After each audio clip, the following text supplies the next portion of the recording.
Vous êtes sur l'émission Tout est accompli, l'émission sur laquelle je vous avais déjà prêché et annoncé l'évangile éternel de Jésus-Christ, selon les Écritures d'Apocalypse 14, le verset 6 à 7, en vous déclarant que le temps de jugement est accompli, selon l'ordre que j'ai reçu du Père. Et ceci en 2013. Comme je vous l'ai dit, car moi, c'est la vérité. Cette sortie, ce n'est pas pour vous prêcher un autre évangile, un autre message, mais c'est vous parler selon la vérité de cet évangile qui vous a été déjà prêché en 2013. Selon Matthieu 13, versets 24 à 30, et après les retraits de ces ivraires, des prophéties de l'avènement de Jésus-Christ dans moins de 10 ans, compté de 2013, et de l'avènement de la bête et de sa marque le 29 mars 2015, selon l'ordre que j'ai reçu du Père, c'est de vous apporter la lumière sur cette vérité. Car ce témoignage est vrai. Nous sommes dans le temps de jugement. Nous sommes dans le temps de jugement. Et ce témoignage est vrai. Et lorsque nous lisons dans Apocalypse 14, le verset 6 à 7, je vis un autre ange qui volait par le milieu du ciel, ayant un évangile éternel, pour l'annoncer aux habitants de la terre, à toute nation, à toute tribu, à toute langue et à tout peuple. Il disait d'une voix forte, craignez Dieu et donnez-lui gloire, car l'heure de son jugement est venue, et adorez celui qui a fait le ciel et la terre et la mer et les sources d'eau. J'ai déclaré en 2013, selon l'ordre que j'ai reçu du Père, que cette parole est accomplie. Et nous sommes dans le temps du jugement. C'est la vérité. Et l'esprit qui est derrière ce message, ça parle de l'avènement du Fils de l'homme, son apparition du ciel, son apparition du ciel. Et c'est un jour de jugement. C'est un jour de vengeance. C'est un jour de colère. C'est pourquoi dans Apocalypse 1, le verset 7, il est dit, « Voici, il vient avec le niais, et tout œil le verra, même ceux qui l'ont percé, et toutes les tribus de la terre se lamenteront à cause de lui. » Oui, amen. C'est irrévocable. C'est irrévocable. Car c'est un jour de colère, de la destruction totale de toute chair, de toutes les familles de ce monde, de tout ce qui renferme, selon les Écritures, comme je vous l'avais déjà montré. Car Dieu est dans sa parole. Et rien ne peut annuler les Écritures, car c'est le sceau de Dieu pour toutes ses œuvres. C'est pourquoi j'ai commencé par vous dire, la Bible parle de Dieu et de ses œuvres, et non de l'histoire d'un peuple, et non des coutumes d'un peuple, mais la Bible parle de Dieu et de ses œuvres. Et nous voici dans l'heure de la vérité. Et lorsque nous lisons toujours dans les Écritures, lorsque nous lisons dans 2 Thessaloniciens 1, le verset 5, c'est une preuve de jugement de Dieu, pour que vous soyez dignes du royaume de Dieu pour lequel vous souffrez. Car il est de la justice de Dieu de rendre l'affliction à ceux qui vous affligent et de vous donner à vous qui êtes affligés du repos avec nous lorsque le Seigneur Jésus apparaîtra du ciel avec les anges de sa puissance, au milieu d'une flamme de feu, pour punir ceux qui ne connaissent pas Dieu et ceux qui n'obéissent pas à l'évangile de notre Seigneur Jésus. C'est de ce qu'il s'agit. Son apparition du ciel, son avènement, son apparition du ciel, pour faire quoi? Pour punir ceux qui ne connaissent pas Dieu et ceux qui n'obéissent pas à son évangile, c'est-à-dire l'évangile de la grâce, sa mort et sa résurrection, qui est la porte du salut pour tous ceux qui croient. Et nous voici dans l'heure de la vérité. On vous a montré, selon les Écritures, depuis le commencement, c'est-à-dire depuis Genèse jusqu'à Apocalypse, il y a un seul Dieu, il y a un seul et unique Dieu qui a créé toutes choses, le créateur de toutes choses. Il n'y a pas deux dieux, il n'y a pas trois dieux. La Trinité, c'est une fausse doctrine. Les idoles, les dieux des nations de ce monde, c'est des faux dieux. Il y a un seul Dieu, celui qui est au commencement, qui a créé toutes choses seul, sans le secours de personne, celui qui est élevé au-dessus de tous les cieux, Dieu béni éternellement, qui est Dieu avant cette création, qui est roi éternel, roi avant cette création, ce monde.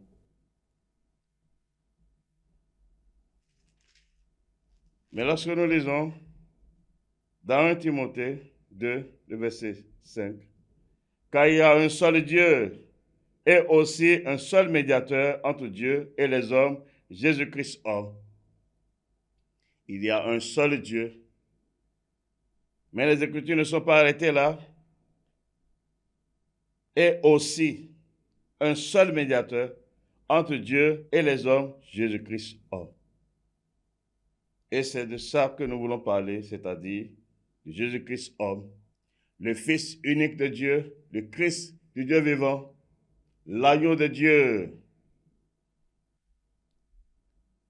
Nous voulons parler de son identité, qui il est réellement. Qui il est réellement. Lorsque nous lisons dans Jean 17, le verset 3, or, la vie éternelle, c'est qu'ils te connaissent, toi, le seul vrai Dieu, et celui que tu as envoyé, Jésus-Christ. C'est-à-dire la vie éternelle, c'est relié, résumé dans cette parole. C'est-à-dire, or la vie éternelle, c'est qu'ils te connaissent, toi, le seul vrai Dieu, en parlant du Père, et celui que tu as envoyé, Jésus-Christ, en parlant du Fils. Si quelqu'un dit qu'il connaît Dieu et qu'il a la vie sans connaître le Fils de l'homme, c'est un séducteur, c'est un menteur. C'est un menteur. Les Écritures en parlent.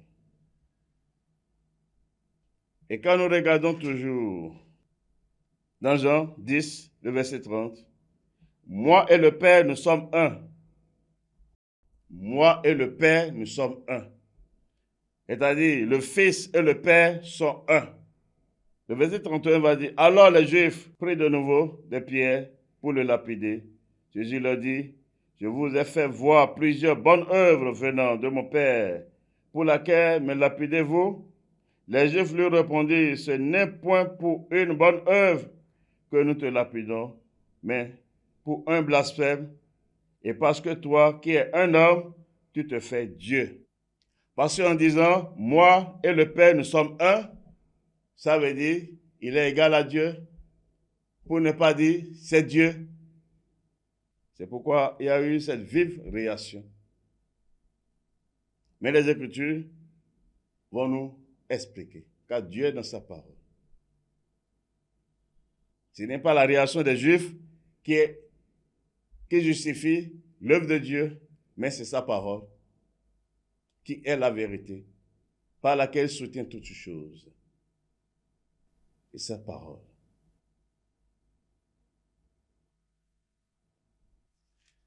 Mais quand nous regardons dans Apocalypse 22, le verset 1, il me montra un fleuve d'eau de la vie, limpide comme du cristal, qui sortait du trône de Dieu et de l'agneau. Il y a un seul trône. Mais qu'est-ce que nous remarquons ici, qui est révélé ici, lorsque nous relisons Et il me montra un fleuve d'eau de la vie, limpide comme du cristal, qui sortait du trône de Dieu et de l'agneau. Il n'est pas dit des trônes de Dieu et de l'agneau, comme s'il s'agissait de plusieurs trônes, mais c'est un seul trône. Mais c'est dit ici, trône de Dieu et de l'agneau. En parlant de l'agneau, ça parle de Jésus-Christ homme, le Fils de Dieu, le trône de Dieu et de l'agneau. Pourquoi cela? Toujours dans les Écritures, car Dieu est dans sa parole. Lorsque nous lisons dans Jean 5, le verset 22, le Père ne juge personne, mais il a remis tout jugement au Fils, afin que tous honorent le Fils comme ils honorent le Père. Celui qui n'honore pas le Fils n'honore pas le Père qui l'a envoyé. En vérité, je vous le dis, celui qui écoute ma parole et qui croit à celui qui m'a envoyé a la vie éternelle et ne vient point en jugement, mais il est passé de la mort à la vie. En vérité, je vous le dis, l'heure vient et elle est déjà venue. Oh, les morts entendront la voix du Fils de Dieu, et ceux qui l'auront entendu vivront. Car comme le Père a la vie en lui-même, ainsi il a donné au Fils d'avoir la vie en lui-même. Et le verset 27. Et il lui a donné le pouvoir de juger parce qu'il est fils de l'homme. Il a donné le pouvoir de juger parce qu'il est fils de l'homme. C'est-à-dire, le Père ne juge personne, mais il a remis tout jugement au Fils, afin que tous honorent le Fils comme ils honorent le Père. De la même manière qu'ils voient le Père, c'est-à-dire le Dieu invisible, c'est de cette même manière qu'il doit aussi voir le Fils de l'homme. Ce monde physique, ce n'est pas le monde des esprits, c'est le monde des fils des hommes. C'est pourquoi dans le commencement, je vous disais, quel que soit l'esprit, pour intervenir dans ce monde physique, il a besoin d'un corps. Même Dieu lui-même, avant d'intervenir dans ce monde physique, il a besoin d'un corps humain.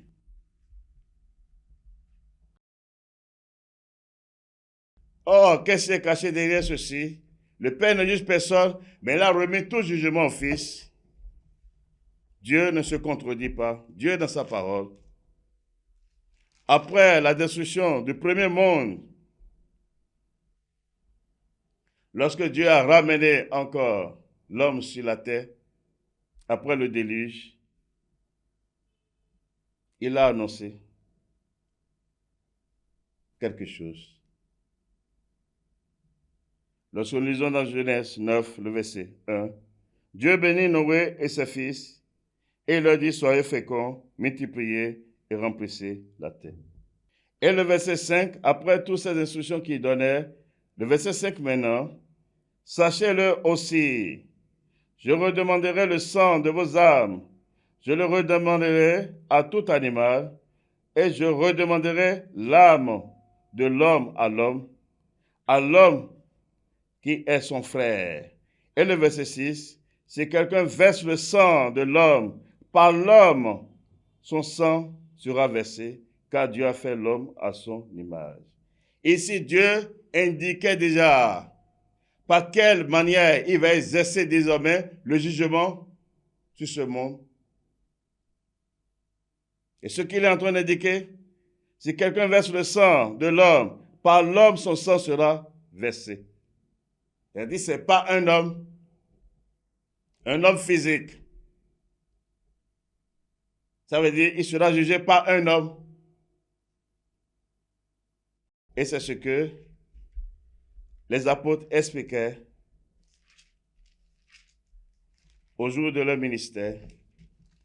Et ça qu'ils expliquaient. Car Dieu est dans sa parole est la vérité. Lorsque nous lisons dans Actes 17, le verset 30 à 31, Dieu, sans tenir compte des temps d'ignorance, annonce maintenant à tous les hommes en tout lieu qu'ils aient à se repentir. Parce qu'il a fixé un jour où il jugera le monde selon la justice par l'homme qu'il a désigné, ce dont il a donné à tous une preuve certaine en le ressuscitant des morts. C'est ce que les apôtres sont en train d'annoncer. Dans ce monde, pour son jugement, ce n'est pas l'homme que cela sera exécuté. Mais il a indiqué, l'homme que Dieu a désigné et qu'il a donné une preuve certaine, parle de celui, le Fils de l'homme, qui a fait le sacrifice, qui a livré sa vie en rançon pour plusieurs, afin que ceux qui croiront en cela puissent échapper au jugement de Dieu. Parce que ce monde physique, c'est le monde des filles des hommes. Ce n'est pas le monde des esprits. Dieu est esprit. C'est pourquoi chaque fois son intervention dans ce monde, il doit s'identifier à ce monde. Je vous donne en flash un exemple. Au jour de Adam, après sa chute, c'est Dieu qui parlait. Où es-tu? Est-ce que Dieu ne sait pas là où il est? Est-ce que tu as mangé l'arbre dont je t'ai défendu de ne pas manger? Est-ce que Dieu ne savait pas qu'il a mangé? Il sait. Mais il s'est rabaissé au niveau de ce monde pour parler. C'est lui qui a fixé les limites pour chaque chose. Et c'est un mystère en lui. Mais révélé pour ceux qui ont le cœur simple pour la vie.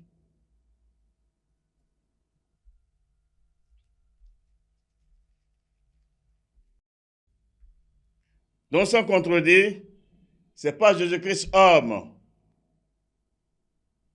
celui par qui la porte du salut a été ouverte au prix de son sang pour toute l'humanité, afin que quiconque croit en cela ait la vie éternelle. C'est par lui que le jugement de Dieu sera exécuté dans toutes ses formes, dans toute sa puissance, c'est-à-dire l'Apocalypse. C'est pourquoi c'est dit dans Apocalypse 1, le verset 1, révélation de Jésus-Christ que Dieu lui a donnée pour montrer à ses serviteurs les choses qui doivent arriver bientôt et qu'il a fait connaître par la voix de son ange à son serviteur Jean, lequel a attesté la parole de Dieu et le témoin de Jésus-Christ, tout ce qu'il a vu, c'est-à-dire les œuvres de Jésus-Christ. Car l'Apocalypse rend témoignage à une seule personne. C'est la gloire d'une seule personne. Et nous voici dans l'heure de la vérité.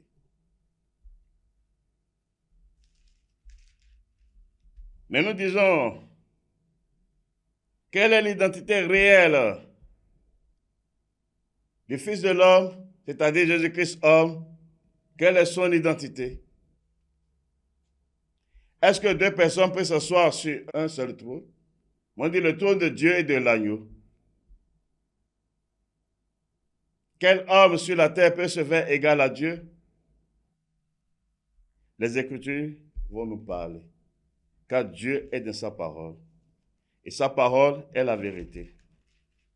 Sa parole est la vérité. Lorsque nous lisons, dans Jean 12, à partir du verset 35, Jésus leur dit, la lumière est encore pour un peu de temps au milieu de vous. Marchez pendant que vous avez la lumière, afin que les ténèbres ne vous surprennent point. Celui qui marche dans les ténèbres ne sait où il va. Pendant que vous avez la lumière, croyez en la lumière, afin que vous soyez des enfants de lumière. Jésus dit ces choses, puis s'en alla et se cacha loin d'eux. Le verset 37, malgré tant de miracles qu'il avait faits en leur présence, ils ne croyaient pas en lui. Afin que s'accomplisse la parole qu'Ésaïe le prophète a prononcée, Seigneur, qui a cru à notre prédication et à qui le bras du Seigneur a-t-il été révélé?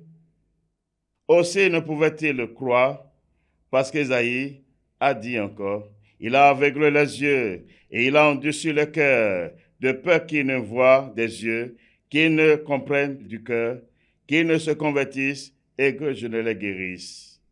41, que vous allez souligner, parce que vous avez tous la Bible. Ésaïe dit ces choses lorsqu'il vit sa gloire et qu'il parla de lui. C'est-à-dire quoi? Ésaïe dit ces choses lorsqu'il vit sa gloire. Il vit la gloire de qui? De Jésus-Christ, homme, le Fils de l'homme. Et il a vu sa gloire. Et c'est après cela qu'il a commencé par parler de lui. Car toute l'Écriture rend témoignage de lui. Allons dans Ésaïe alors, pour découvrir la vérité. Car Dieu est dans sa parole. Dieu est dans sa parole et sa parole est la vérité. Il est bien dit que Ésaïe a vu quoi? Sa gloire. La gloire de qui? De Jésus-Christ, homme. Qu'est-ce qu'il a vu? Et il a commencé par parler. Selon les Écritures. Ésaïe 6, le verset 1.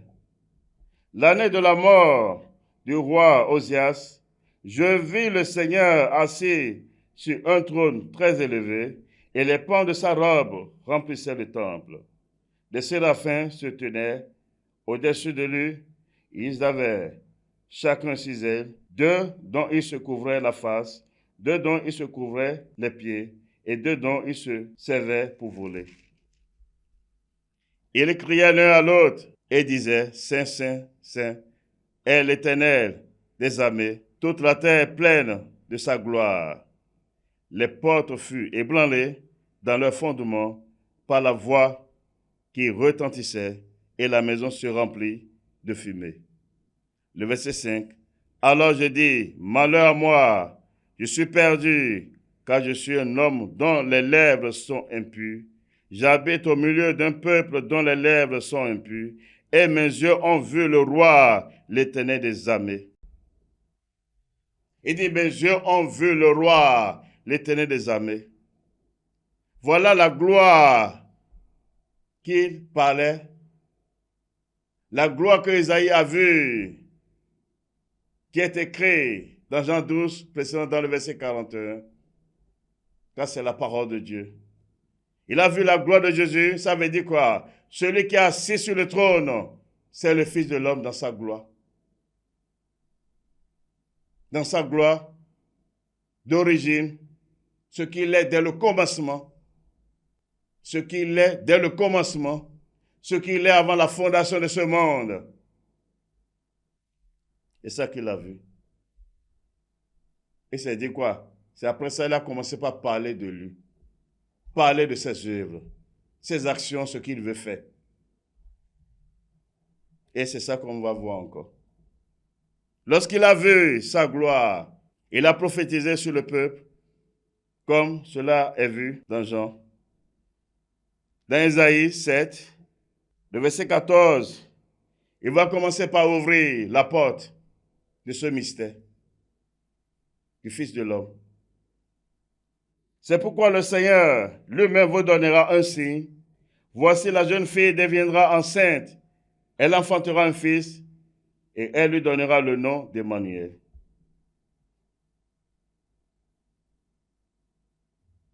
Celui qui l'a vu, il est en train de révéler, annoncer son entrée dans ce monde. Comment il va rentrer dans ce monde pour exécuter ses plans. Le plan du salut qu'il a conçu à lui-même, car c'est lui qui a promis le salut. Le salut, c'est sa gloire. La bénédiction qui est au-dessus de toutes les bénédictions en Dieu.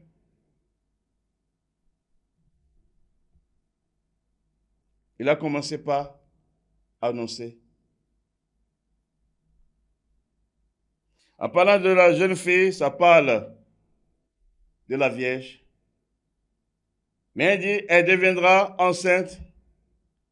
C'est-à-dire sans la relation avec un homme. Elle enfantera un fils. Elle lui donnera le nom d'Emmanuel, c'est-à-dire Dieu avec nous. pour montrer que l'enfant là, c'est Dieu. C'est pourquoi il dit Dieu avec nous, le nom lui sera donné. Donc déjà, en annonçant son entrée dans ce monde, il doit être déjà que l'enfant là, c'est Dieu. C'est Dieu lui-même qui s'est humilié, car c'est lui qui a annoncé dès le commencement le salut qu'il a prédit. Après la chute de l'homme dans le jardin, la postérité de la femme. La postérité de la femme. L'enfant qui naîtra d'une femme sans aucune relation avec un homme. Mais là, on peut dire encore que ce n'est pas encore bien clair. Dieu est dans sa parole. C'est un architecte qui est en train de tracer son chemin. Lorsque nous lisons dans Isaïe 8, le verset 13, c'est l'Éternel des armées que vous devez sanctifier. C'est lui que vous devez craindre et redouter. Et il sera un sanctuaire, mais aussi une pierre d'achoppement, un rocher de scandale pour les deux maisons d'Israël, un filet et un piège pour les habitants de Jérusalem. Plusieurs trébucheront, ils tomberont et se briseront. Ils seront enlacés et pris, enveloppe cet oracle, scelle cette révélation parmi mes disciples, c'est-à-dire mes élus. Ceux que Dieu a préparés à l'avance pour se révéler à eux, car que Dieu se révèle. C'est pourquoi on n'étudie pas Dieu, il se révèle. Il se révèle, c'est un mystère. Déjà, ce qu'il est en train de dire là-bas, il est en train de matérialiser ça encore, donner une forme à cela. Ce qu'il est en train d'annoncer dans Isaïe 7, le verset 14. En mettant en garde déjà, c'est l'Éternel des armées que vous devez sanctifier, parce qu'il n'y a pas d'eux. Mais déjà dans le verset 14, il dit, et il sera un sanctuaire. C'est une parole spirituelle. Il sera un sanctuaire, ça veut dire il sera physique. Il sera physique. C'est pourquoi il a dit, mais aussi une pierre d'achoppement, parce que ceux qui vont voir cela ne pourront pas accepter cela. Ne pourront pas croire à cela. C'est pourquoi Isaïe criait déjà, qui a cru à notre prédication, ce qui nous a été annoncé, qui a reconnu le bras du Seigneur lorsqu'il s'est élevé comme une faible plante, qu'il a reconnu que c'est lui. Isaïe criait déjà cela. Et il sera un sanctuaire, mais aussi une pierre d'achoppement, un rocher de scandale pour les deux maisons d'Israël, un filet, un piège pour les habitants de Jérusalem, parce qu'ils ne croiront pas. Ils ne croiront pas ce qu'ils sont en train de voir, non. Comme Isaïe, dès le commencement, avait déjà prophétisé sur eux, sur leur endurcissement, sur leur aveuglement, afin que le mystère de Dieu soit manifesté, car le salut, c'est pour toutes les nations. Dieu est dans son plan. Donc déjà, ce qu'il disait, il le montre. Il ne s'est pas arrêté là, parce que c'est un architecte qui est en train d'élever son plan. D'élever son plan. Lorsque nous lisons encore dans Isaïe 9, le verset 5, car un enfant nous est né, un fils nous est donné, et la domination reposera sur son épaule. On l'appellera admirable, conseiller Dieu puissant, Père éternel, prince de la paix. Il dit, car un enfant nous est né. Il s'agit de quel enfant? Ce qui a été dit dans le commencement, dans Isaïe 7, le verset 14. L'enfant que la jeune fille, c'est-à-dire la Vierge, va enfanter. C'est de lui qu'il est en train de parler. Il ne parle pas d'autres personnes. Car un enfant nous est né, un fils nous est donné, Dieu a atteint le monde, il a donné son fils unique. Celui qu'il a donné, c'est ça qu'il est en train de dire. Et la domination reposera sur son épaule. On l'appellera admirable, conseiller Dieu puissant. C'est-à-dire, l'enfant là, on l'appellera Dieu puissant. Le fils là, on va l'appeler Dieu puissant. Et c'est pas arrêté là. Père éternel. Il est Père pour toujours. C'est son esprit qui était sur Abraham. Le véritable Abraham, c'est lui-même. C'est lui-même encore, car toute l'Écriture rend témoignage à lui seul.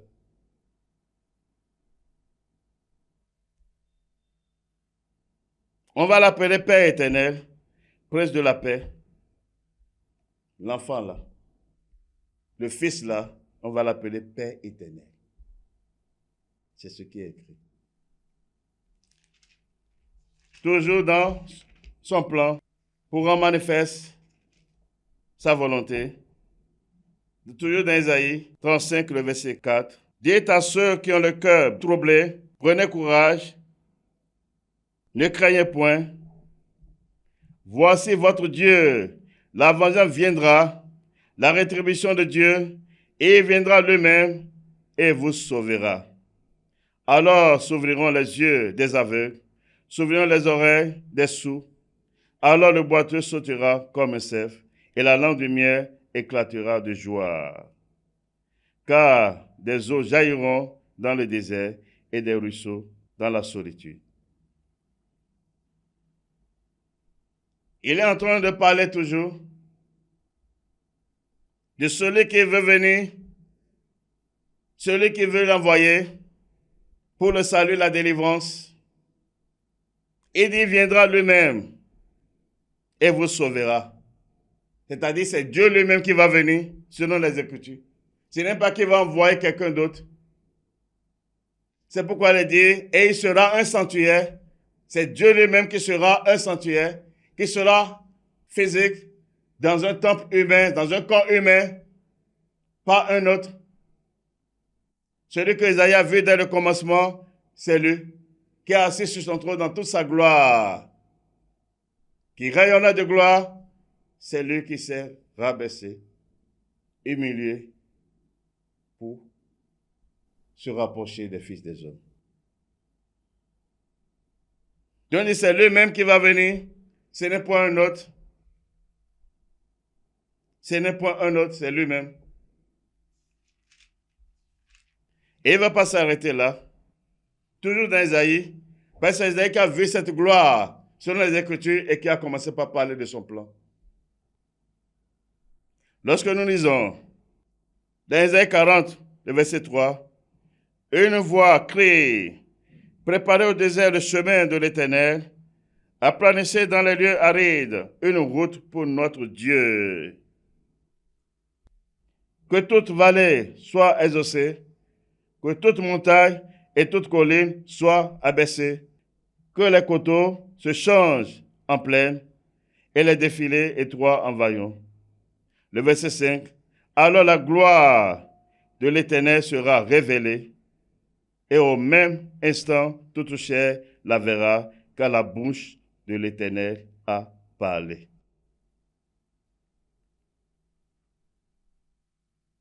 C'est-à-dire, Dieu va se manifester au milieu des filles des hommes, comme il est en train de révéler dans Isaïe, en tant qu'homme.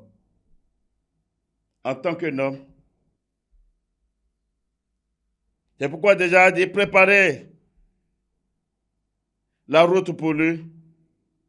Aplanissez dans les lieux arides une route pour notre Dieu, parce qu'il vient. Et pour bien comprendre, toujours dans le même chapitre, l'Ésaïe 40, le verset 9, monte sur une haute montagne, Sion, pour publier la bonne nouvelle, et lève avec force ta voix, Jérusalem, pour publier la bonne nouvelle. Élève ta voix, ne crains point. Dis aux villes de Juda, voici votre Dieu. Il dit, voici votre Dieu. Voici le Seigneur, l'Éternel vient avec puissance, et de son bras il commande. Voici le salaire est avec lui, et les rétributions le précèdent. Comme un berger, il paîtra son troupeau, il prendra les agneaux dans ses bras, et il les portera dans son sein. Il conduira les brebis qu'il allaite. Cela parle toujours de son aspect de Fils de l'homme. C'est une bonne nouvelle sur Jérusalem pour ceux qui sont destinés à croire cela. Mais il dit, lève ta voix, ne crains point, dis aux villes de Juda, voici votre Dieu. C'est pourquoi, lorsque nous allons chercher cette voix qui devait crier, qui a déjà crié en son temps, dans Jean 1, le verset 22, il dit, alors, qui es-tu? Afin que nous donnions une réponse à ceux qui nous ont envoyés. Que dis-tu de toi-même? C'est les Juifs qui sont en train de poser ces questions à Jean-Baptiste. Moi, dit-il, je suis la voix de celui qui crie dans le désert. Aplanissez le chemin du Seigneur, comme a dit Ésaïe, le prophète. Ça veut dire ce que nous venons de lire dans Ésaïe 40. Ça parle de lui. C'est de lui qu'il s'agit. Et il ne va pas s'arrêter là. Ceux qui avaient été envoyés étaient des pharisiens. Et il lui fit encore cette question. Pourquoi donc baptises-tu si tu n'es pas le Christ? Jean leur répondit, moi je baptise d'eau. Mais au milieu de vous, il y a quelqu'un que vous ne connaissez pas, qui vient après moi. Je ne suis pas digne de délier la courroie de ses souliers.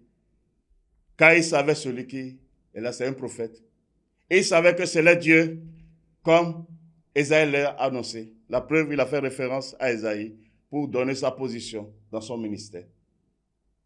Car il a été mis devant pour préparer le chemin à leur Dieu. Il savait que c'est le Dieu. C'est pourquoi il dit qu'il n'est pas digne de délier les couloirs de ses souliers. Il ne va pas s'arrêter là. Les choses se passaient à Béthanie, au-delà du Jourdain, où Jean baptisait. Le lendemain, il vit Jésus venant à lui et il dit, voici l'agneau de Dieu qui ôte le péché du monde. Voici votre Dieu. Parce qu'on ne proclame pas Dieu comme ça, il parle en parabole. L'agneau, c'est-à-dire Dieu qui s'est fait homme. Dieu qui s'est fait homme pour s'approcher. Parce que dans son statut de Dieu, aucun fils de l'homme ne peut s'approcher de lui. Même les anges ne peuvent pas s'approcher. Ils se rabaissent, ils se diminuent. Il se diminue lui-même. Mais il ne s'est pas arrêté là, le verset 30. C'est celui dont j'ai dit, après moi, vient un homme qui m'a précédé, car il était avant moi. Il était avant moi. Après moi, là, quelqu'un doit venir. Celui qui doit venir, c'est le Dieu dont il est en train de parler. Il dit, c'est l'homme là. Comme Ésaïe a révélé. Dieu est dans sa parole. Dieu est dans sa parole. Toujours, lorsque nous retournons dans Ésaïe 43, le verset 10, il dit, vous êtes mes témoins, dit l'Éternel, vous et mon serviteur que j'ai choisi, afin que vous le sachiez, que vous me croyez et compreniez que c'est moi. Avant moi, il n'y a point été formé de Dieu, et après moi, il n'en aura point. Il est en train de le mettre en garde indirectement pour qu'on n'attribue pas cette gloire à un autre. Parce que dans Ésaïe 40, il a parlé aux vêtements, voici votre Dieu. Mais c'est de ça qu'il s'agit au jour de Jean-Baptiste lorsqu'il parlait de l'agneau. Voici l'agneau, c'est-à-dire Dieu là qui s'est fait homme. Dieu là qui s'est fait homme. De les mettre en garde, afin que vous le sachiez, que vous me croyez et comprenez que c'est moi. Avant moi, il n'a point été formé de Dieu. Et après moi, il n'en aura point. Donc si déjà il annonçait que l'enfant là, on l'appellera Dieu Tout-Puissant, voilà, c'est Dieu ne se contredit pas, il dit, après moi, il n'en aura point. Ça veut dire, ça parle de lui-même. Il est en train d'annoncer son entrée dans ce monde en tant que fils de l'homme. Car c'est lui qui a créé toutes choses et c'est à lui que tout est soumis. Et ce mystère, il révélait déjà longtemps à l'avance à Abraham, le père de la foi, en se révélant lui, en se montrant lui comme un homme. Car dans Genèse 18, le verset 1, c'est homme qu'il a vu, c'est Dieu même qui est venu en tant qu'homme. Pour preuve, il a préparé à manger, il a mangé pour montrer, donner la preuve qu'il est homme. On ne peut pas limiter Dieu. Craignez Dieu, donnez-lui gloire. Dieu est dans sa parole. On en reviendra sur cet aspect. Avec la puissance de Dieu qui est sa parole. Donnez-les, mettez en garde. Le verset 11, c'est moi qui suis l'Éternel, c'est-à-dire le Seigneur, et hors moi, il n'y a point de sauveur. Le verset 12, c'est moi qui ai annoncé, sauvé, prédit. Ce n'est point parmi vous un Dieu étranger. Vous êtes mes témoins, dit l'Éternel, c'est moi qui suis Dieu. Je le suis dès le commencement, et nul ne dérive de ma main. J'agirai, qui s'y opposera. Dis, j'agirai, qui s'y opposera. Il s'est fait homme qui veut s'opposer. C'est ce qu'il a décidé. Pour ceux qu'il aime, c'est lui-même. C'est lui-même. Et pour avoir la pleine intelligence de ce que nous sommes en train de dire, qui est la vérité, digne d'être reçu avec crainte et tremblement pour le salut. Car en dehors de cela, il n'y a point de salut. Il n'y a point de salut. Il n'y a point de salut. Lorsque nous lisons dans Philippiens 2, le verset 5, ayez en vous les sentiments qui étaient en Jésus-Christ, lequel existait en forme de Dieu, n'a point regardé comme une proie à arracher d'être égal avec Dieu, mais s'est dépouillé lui-même, en prenant une forme de serviteur, en devenant semblable aux hommes, et ayant paru comme un simple homme, il s'est humilié lui-même, se rendant obéissant jusqu'à la mort, même jusqu'à la mort de la croix, c'est-à-dire sur le bois. Voilà la vérité.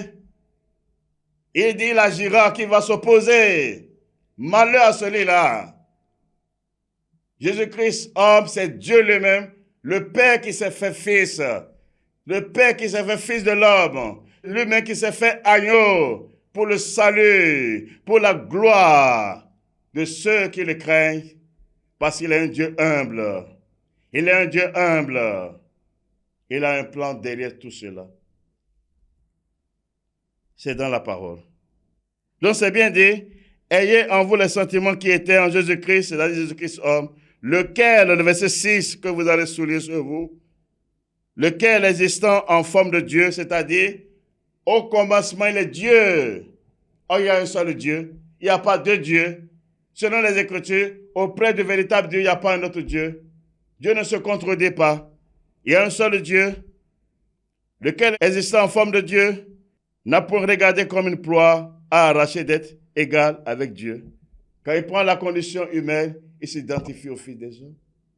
La preuve, dès le commencement, et ça qu'il annonçait au jour d'Adam. Adam, où es-tu? Où es-tu? C'est ce qu'il disait. Il pouvait rester dans sa position de Dieu pour parler, pour l'appeler, mais c'est rabaissé comme un homme qui est en train de chercher son fils, qui est en train de courir auprès de son fils. Craignez Dieu. Craignez Dieu. Croyez à sa parole. Nous sommes dans l'heure de la vérité. Malheur à celui qui n'a pas cru en cela. Malheur à celui qui n'a pas cru en cela, car c'est là le fondement du salut et c'est encore là le fondement du jugement en ce jour. Car c'est lui qui a promis le salut et c'est lui qui s'est annoncé et qui s'est manifesté. Et c'est lui qui agit encore. Car c'est son œuvre. Car c'est son œuvre. Mais il s'est dépouillé lui-même. C'est-à-dire, il s'est dépouillé de cette gloire en prenant une forme de serviteur, en devenant semblable aux hommes et ayant paru comme un simple homme. Comme un simple homme. C'est pourquoi Isaïe pouvait crier qui a cru à cela.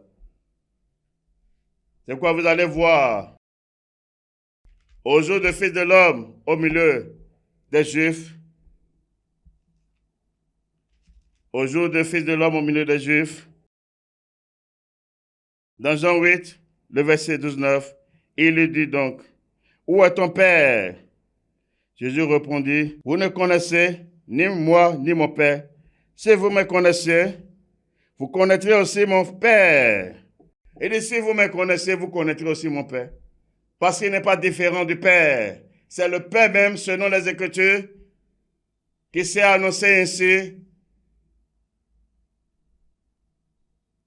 Il dit, si vous me connaissiez, vous connaîtrez aussi mon Père. Et parmi ses disciples, il va expliquer ce qu'il est en train de dire par là. Dans Jean 14,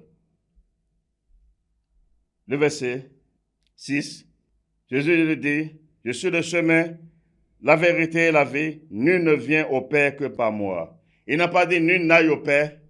Nul ne vient au Père que par moi. Ne vient. Parce que c'est le Père lui-même. Il ne va pas s'arrêter là. Il ne va pas s'arrêter là. Si vous me connaissiez, vous connaîtrez aussi mon Père. Et dès maintenant, vous le connaissez et vous l'avez vu. Il dit, dès maintenant, vous le connaissez, vous l'avez vu. Voilà ce qui est écrit. Philippe lui dit, Seigneur, montre-nous le Père, cela nous suffit. Jésus lui dit, il y a si longtemps que je suis avec vous et tu ne m'as pas connu, Philippe. Celui qui m'a vu a vu le Père. Comment dis-tu, montre-nous le Père? Voilà la vérité. Celui qui m'a vu a vu le Père. C'est le mystère de Dieu, mais révélé pour ses disciples. C'est pourquoi quand il est parmi ses disciples, il a ouvert l'intelligence. Mais quand il était au milieu de la foule, il parlait simplement. Il parlait simplement. Parce que c'est ça la volonté de Dieu. Il dit, seule cette révélation parmi mes disciples, lorsqu'Isaïe annonçait au commencement ce mystère en lui, son apparition sur Jérusalem en tant que fils de l'homme. Voilà. Voilà la vérité. Voilà la vérité. Et pas dessus tout. Et pas dessus tout. Et pas dessus tout. Lorsque nous lisons dans 1 Jean, dans 1 Jean 5, le verset 20 à 21.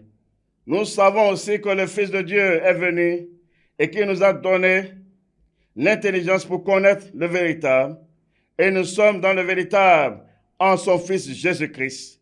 C'est lui qui est le Dieu véritable et la vie éternelle. Petits enfants, gardez-vous des idoles. Qui est le Dieu véritable? C'est Jésus-Christ homme. La vie éternelle, c'est lui. Il dit, nous savons aussi que le Fils de Dieu est venu. C'est le fondement. Et qui nous a donné quoi? L'intelligence pour connaître le véritable. Parce que nul ne peut connaître le Père si le Fils ne lui a pas accordé. Ne se révèle parce que c'est le Père lui-même. Il doit se révéler à lui. C'est pourquoi il a dit, il nous a donné l'intelligence pour connaître le véritable. Et nous sommes dans le véritable en son Fils Jésus-Christ. C'est lui qui est le Dieu véritable et la vie éternelle. Et les petits enfants, gardez-vous des idoles. C'est-à-dire, en voyant un autre Dieu, hors de lui, c'est l'idolâtrie. C'est l'idolâtrie. C'est l'idolâtrie. Et c'est fait du diable. À commencer par Babylone, le mère, qui a envoûté la terre par la Trinité, qui est une fausse doctrine, un Dieu imaginaire qui n'existe point. Lorsque nous lisons dans Matthieu 28, le verset 9, à l'effet de toutes les nations des disciples, les baptisant au nom du Père, du Fils et du Saint-Esprit. Est-ce que là, quand il dit au nom, c'est au pluriel, c'est au singulier? Parce que c'est une seule personne. Celui qui est Père, c'est encore lui qui est Fils. Celui qui est Père, c'est lui qui est Fils, qui est encore le Saint-Esprit. Ce n'est pas des personnes différentes qui se sont réunies pour former une entité. Non, c'est une seule personne.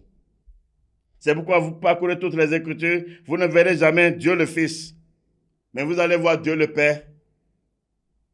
Vous parcourez les Écritures, vous ne verrez jamais Dieu le Saint-Esprit, mais vous allez voir l'Esprit de Dieu, l'Esprit Saint, l'Esprit de Christ, l'Esprit du Seigneur. Et ce que vous allez voir dans les Écritures. Vous ne verrez jamais Dieu le Saint-Esprit. C'est des démons, des diables qui parlent, des blasphèmes qui parlent ainsi. Dieu le Saint-Esprit. Des séducteurs, antéchrist. Craignez Dieu, donnez-lui gloire. On va y revenir là. On va y revenir là. Voilà l'identité réelle du Fils de l'homme, le Fils unique de Dieu, le Christ de Dieu vivant, Jésus-Christ homme. C'est Dieu lui-même, le Père, qui s'est fait fils, qui s'est fait homme, selon les Écritures. Selon les Écritures. Car c'est les Écritures-là qui vous jugent.